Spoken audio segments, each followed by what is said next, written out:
Hi, everybody, and welcome into a special edition episode here of Face the Facts and Bay State Sports Pod, all coming together here to break down today's trade deadline, which is the final trades that need to get made to finalize your roster before the postseason hits for Major League Baseball. Was today at 6 o'clock, and we're here to discuss it with you and give our expertise on where we think the state of the Boston Red Sox is right now. I want to welcome you in. I am Nick. This is Brendan as well, here to our show. Brendan, trade deadline has come and gone again. But the Red Sox did do some things to at least identify some big-time problems that they've had on their roster. So first and foremost, welcome in. And how are we doing tonight? Nick, happy to be back. Another MLB trade deadline. Definitely happier than last year, that's for sure. They addressed one of their biggest needs, which was really it showed glaring problems following the All-Star break, was the bullpen. This move for Luis Garcia is huge. I think that's a high leverage guy. He's a vet. He has playoff experience. I like that move a lot. And then a lot of it was the Rule 5 guys. Like these guys had no place. These prospects had no place with the Red Sox going forward, I believe, with Matthew Lugo and Nick York. Some people feel like we sold high or sold low on some of these guys. Look, it's a scratch ticket for a scratch ticket at the end of the day when it comes to like the Nick York, Quinn Priester trade. I'm fine with it. You're taking from an area of abundance and addressing a need. We'll see what happens with Quinn. We'll see if they can develop him into a starting pitcher for that rotation.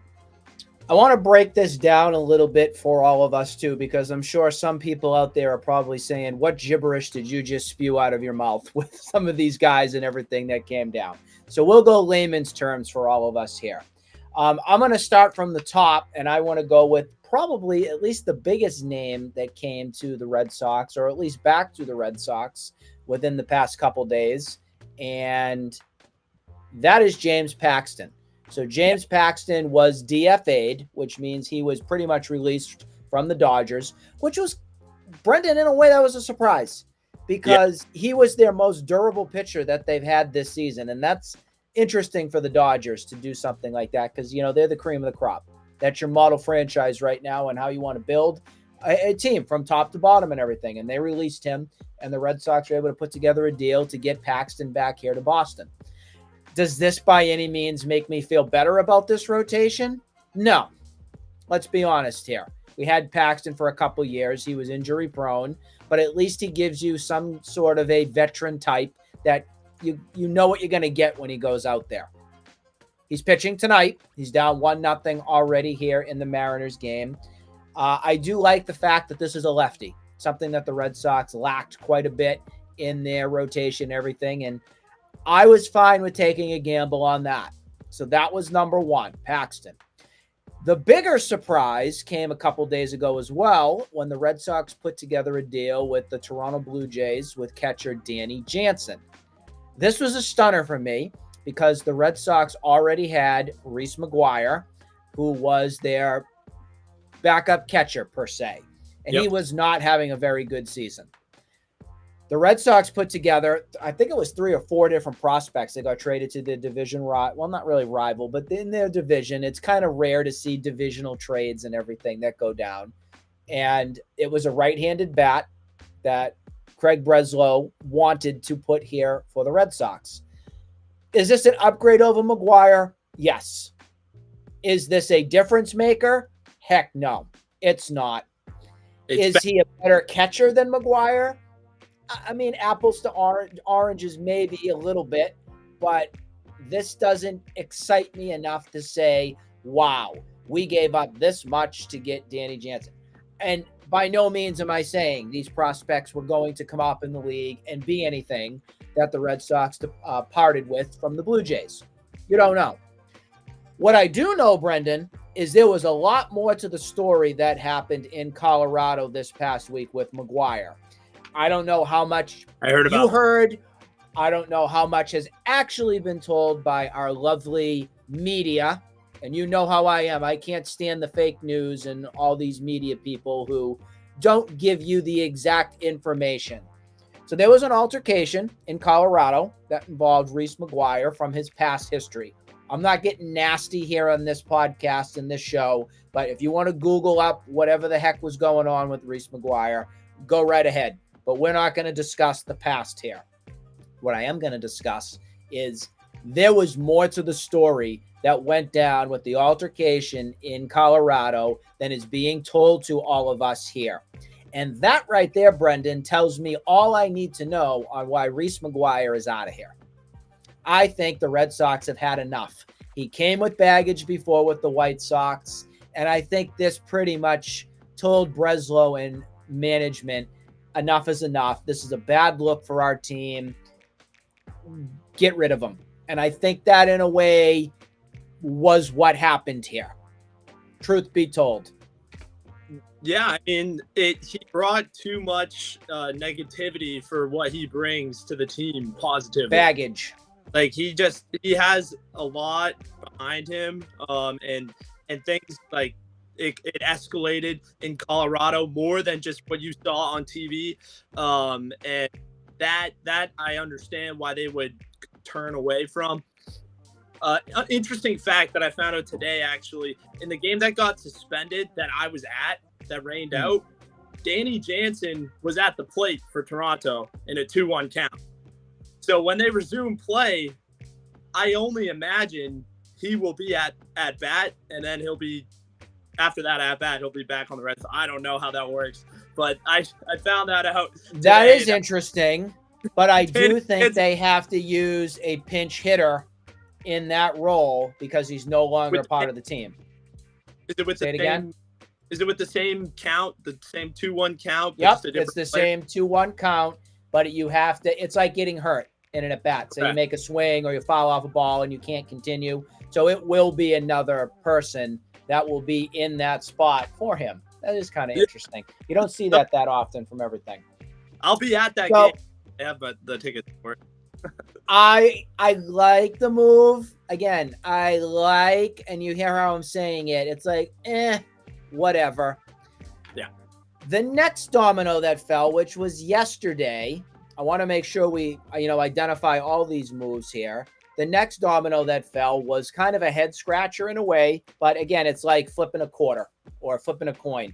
It's one team has Nick York, who was a name that was a prospect, everything building up maybe some value in the prospect, hierarchy and everything, but never had a clear role on this team. You and I have talked about this. They dealt Nick York over to the Pittsburgh Pirates for a 23-year-old right-hander named Quinn Priester, who is been kind of up and down throughout his career. He's had much better numbers, obviously, with AAA. In AAA this season, he's got a 3.21 ERA with a 2.85 whip with a 9.6 strikeout per 9 innings to his name right there for his AAA numbers, at least. I think the move was made more so to look at the future here, to give them another arm that they could potentially work with. And Andrew Bailey is going to have some work to do here with our new addition here named Quinn Priester. I'm not looking for this player to do anything with this team right now. Yeah, at least the major league team. He'll be in Worcester, and then maybe you'll look into him making a crack at the rotation in the off season to next spring. It was time to move on from Nick York. Okay, a lot of people, he was on the face of this rebuild. What was his actual value? It was didn't have one ticket pitcher in Worcester. The people were way too attached to this kid, Nick York. He could not crack the big league team after 4 years. He's in a Rule 5 situation right now. David Hamilton is a beast right now. Christian Campbell in Portland right now is playing his way up to be the second baseman of the future with Mayer at shortstop. Look, it was time to move on from Nick York. People were way too attached to him. This was a good move. People thought they could have got more. Nick York wasn't that good. All right. He was just bill of goods for you as a prospect. So I'm fine. You know what I can't stand a lot, Brendan, and I've said this quite a bit over the times that we've been together. I can't stand attachment to prospects. It's crazy. Obviously, there's some that you like Roman Anthony, and everybody was freaking out a little bit today when I think it was Morosi tweeted that he's been scratched. He's not in the lineup. Well, that was just a day off. So everybody was like, oh, Vladdy Guerrero, he's coming to town. Here we go. And no, it had nothing to do with that. Obviously, Mayer is another name that's in that hierarchy right now of pretty much untouchable. And then our catcher, what's his name again? Kyle Teal is another one that I would say is my three that it would take quite a bit to probably have to part with that. But I got to tell you, Brendan, after that, I don't care. Oh, yeah. Prospects are prospects. You trade them to win at your major league club. That's what you do. You follow the Dave Dombrowski school. Are these guys really going to impact my team? Or am I going to just trade them off and help me win, some postseason games or maybe a World Series? That model needs to be used here again. So that, to me, with any sort of a trade that was here with the Nick York, with the Quinn Priester, Priester's probably not going to be anybody. I want to just be flat out honest here. He probably isn't. So we'll see what happens with it. Now, let's go to today. The first move that came was Lucas Sims, a right-handed reliever. And you and I knew, and so many other people out there, that we were screaming from the rooftops for some bullpen arms. Because this Red Sox bullpen right now, as is the worst bullpen I have seen since I was 7 years old. And that was the 1997 Red Sox with John Wasden, Rolando Araujo, Heathcliff Slocum, that crew, Steve Avery, that junk. Nobody couldn't trust the thing. Well, that's how I am right now. I don't even trust Kenley Jansen, truthfully, right now. I don't trust Winkowski. I don't trust Berardino. They've all been exposed, every one of them. And the reason that they've been exposed is because we do not have, obviously, Chris Martin that's there. Chris Martin is your eighth inning guy, and he's been out. He's got some mental things going on, and we're hopeful that he gets back before the season ends. I do also want to make sure, and I am not trying to crap on anybody's party here from everything, but if you people out there who are thinking that Justin Slayton is going to be the next Mike Timlin need to chill out. Oh, yeah. Chill out. Or the next Junichi Tazawa. Or the next, who else was another great eighth inning guy? Alan Embry. Any of those guys. Okay. Slow your roll. Slow your freaking roll. We need to see this guy even come back healthy. Never mind, put him in the circle of trust. It's ridiculous. So, Lucas Sims, let's talk about him first, was brought in from the Cincinnati Reds. Just so we know, he has some really kind of eye-opening splits between his home and road. So home in Cincinnati, he's got a .83 ERA with a 1.92 batting average against and a .92 whip. On the road, Brendan, which scares me, he has just about an 8 ERA with a 3.21 batting average and a 2.20 whip. Yikes. Yeah. Yeah, that is stark. That is not good. No. I saw that overall, I think it's 357. And I mean they're attacking one of their biggest needs, he is not going to be the Chris Martin setup. He'll probably be a seventh guy, maybe a sixth guy, every other night. He's a decent move. I mean, you didn't give up crazy amount. I think you moved a couple prospects. They shipped minor leaguer Ovis Portes to Cincinnati. Yeah, no one knows. You know what I mean? So why not? I'm pretty sure he's a Greenville kid. So just take a shot on a bullpen arm, develop him. I mean, they know how to develop the pitchers. They just got to figure this kid out.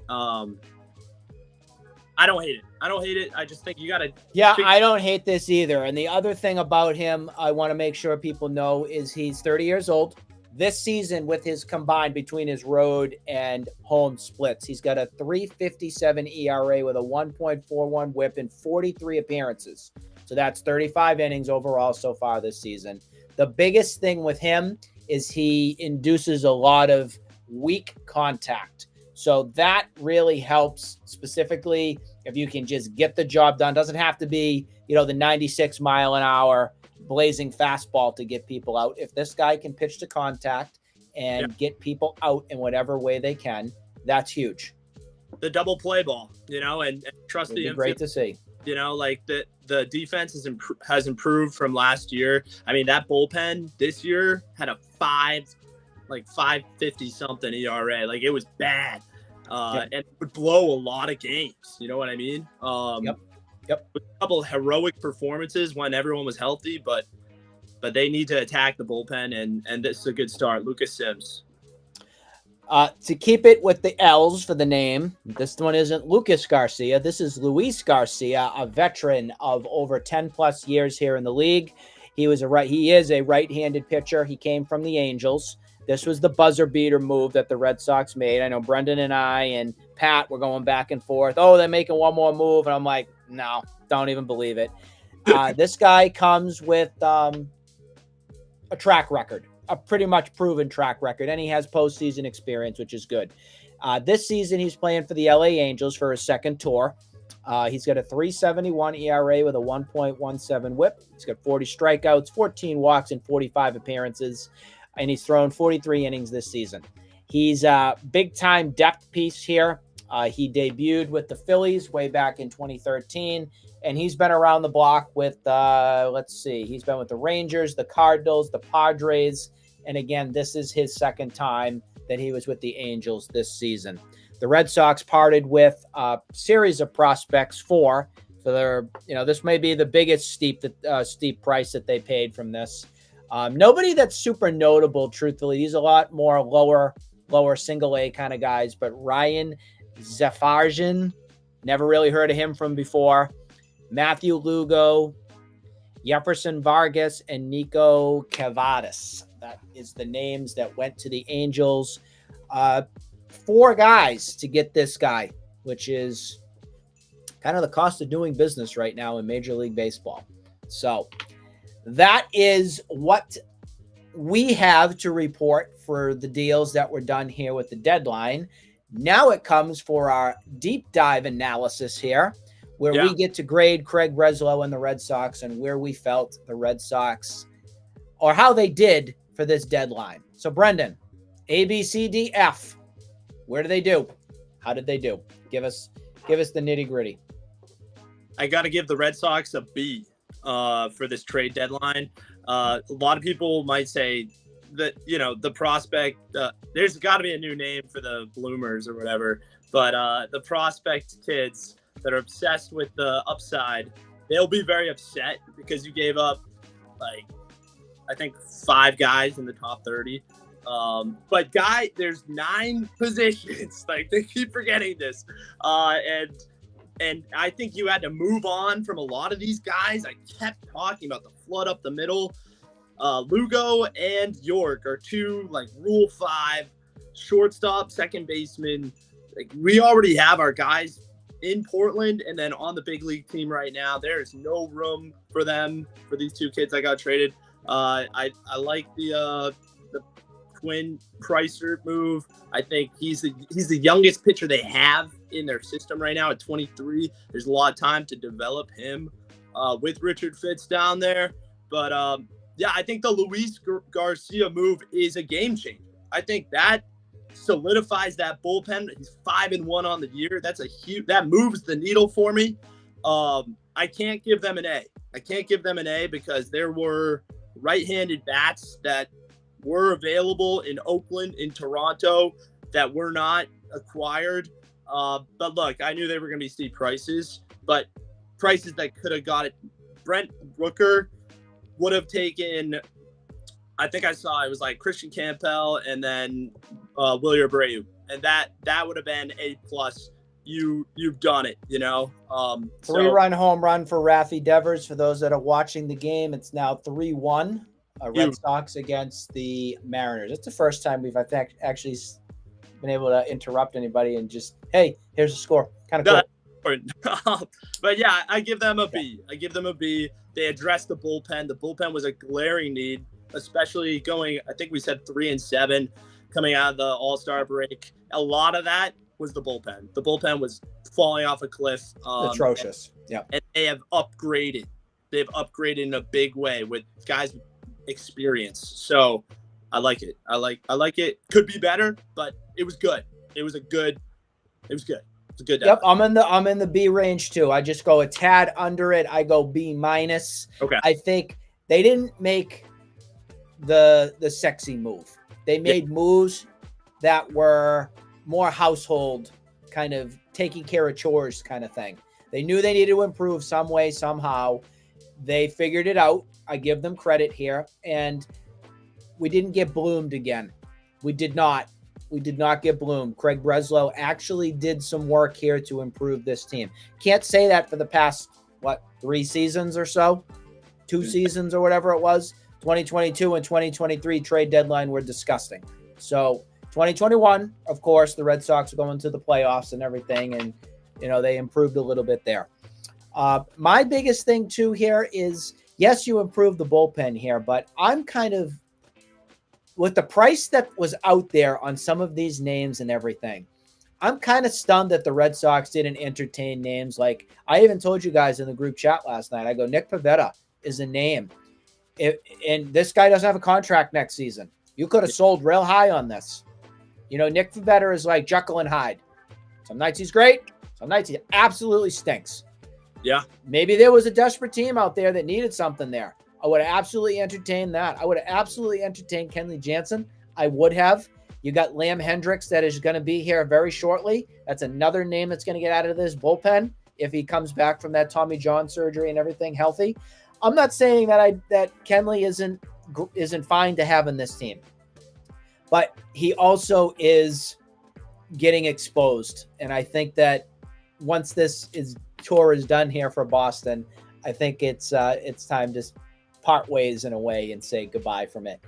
He's very Craig Kimbrell-esque. You never know. He's a heart attack closer. You never know what you're going to get each time he's out there. So I would have entertained what maybe that would have looked like. Another name that was out there that was rumored to be a name that the Red Sox are entertaining was Yoshida. Yoshida's bat is definitely picked up here a little bit, but they didn't find a taker again here. I was also surprised the Red Sox didn't do something with Justin Turner. I was. That would have been nice to see him come back here. Justin Turner got the first run tonight for the Seattle Mariners. I think the reason Justin Turner isn't here is because they feel that Tristan Casas will be back and will be back sooner rather than later now. Yeah. Because that would have been the move to help address that right-handed bat that they've so desperately needed. Yeah, and Casas is rehabbing with Worcester, I believe, this week. He's in a game in Worcester, so that must have been a big reason why. But you're right. They need the right-handed guy to platoon. Like a right-handed DH, Justin Turner, platoon with Yoshida for when the lefty pitcher shows up. They didn't do that. That's a big reason why it's still just a B, because they can't hit left-handed pitching. And yeah, Danny Jansen might be all right, but you upgrade a backup catcher. That's what Danny Jansen. He's a backup catcher. They cannot hit the lefties. It's Rob Refsnyder carrying the team against a lefty. You know what I mean? And then I think we're going to start to see a little bit more play of Romy Gonzalez too with lefties and everything. But pretty much when the Red Sox face a left-handed pitcher, Yoshida's not going to do anything. Dom Smith isn't going to do anything. Wilyer Abreu is not good against left-handed pitching. Jarren Duran is hit or miss depending upon the situation. Devers too. It's you don't know what you're going to get at times from this. They struggle. So if Rob Refsnyder is your big thumper with left-handed pitching, you're in deep trouble there, and they did nothing to improve that. The other thing I wanted to mention too here, Brendan, is yes, Paxton is back, but I am concerned on the innings for Tanner Houck and Cutter Crawford in particular here. The rotation has holes in it right now. They still do not have that number one. Tanner Houck is not a one. Brian Bayo is not a one. Cutter Crawford is not a one. They have a bunch of low three-ish, high 4 or 5 guys getting it done right now. And in all fairness, I don't think that's going to cut it if this team gets to the playoff run and everything. So they didn't really do anything on that, and that's probably why Pavetta's still here. Yeah. Case in point, because they need somebody who's got a rubber arm, and at least we know Nick Pivetta does have it, whether it's on or off. He does have a rubber arm. Can throw it. And you were wondering about why Paxton got DFA'd. The Dodgers ended up getting Jack Flaherty, so I'm wondering if that was part of their plans. I know the Sox were in on Flaherty. They couldn't get it done. That was a guy I wanted. But, you know, they didn't get the starter. Like, they needed a starter, but they didn't get it. They have guys that kind of work. Criswell, like, these guys are okay, but good teams will expose them. So, I mean, especially Houck and Crawford are hitting the wall. Right? That they can make adjustments, but we'll see. You know, coming out of All-Star break, they have been shaky. So as Brendan said, the Red Sox are 3-7 coming out of the break for the All-Star break. Not very good. We've seen a lot of the bullpen exposed. The offense, for the most part, I haven't had really any issues with. I mean, last night was a big win against the Mariners with the bats and everything. It's going to be pitching. It's going to be pitching to figure out how far this team truly is going to go. Because I think they'll get by with what they have with the bats, so long as we don't face a left-handed pitcher every night. But I think overall it's going to be a better August than we've seen the past 2 years. So that should keep the Red Sox in contention. I'm not saying they're a playoff team. I can't say that right now because I still need to see what happens here with some of these names. Your Lucas Sims, the Luis Garcias, if Liam Hendricks is able to come back, if Chris Martin comes back, if we see Justin Slayton get added in. Now that you have those names and everything from that pen, and those guys are all healthy and can be productive, that will be a very solid crew out there in the pen if everything goes right, and we need it to go right. So right now the Red Sox are up 3-1 against the Mariners. You know, Paxton's on the hill and everything, but we wanted to be with you to break down this trade deadline and everything. We're glad we were able to see some moves made by Craig Breslow and the team. Any final thoughts before we wrap, Brendan? Oh, Brendan froze up. So Brendan does not have any chance to do a final thoughts from everything. So for all of us here, this is Nick signing off. Thanks for watching another episode of Face the Facts and Bay State Sports Pod. We will see you all real soon.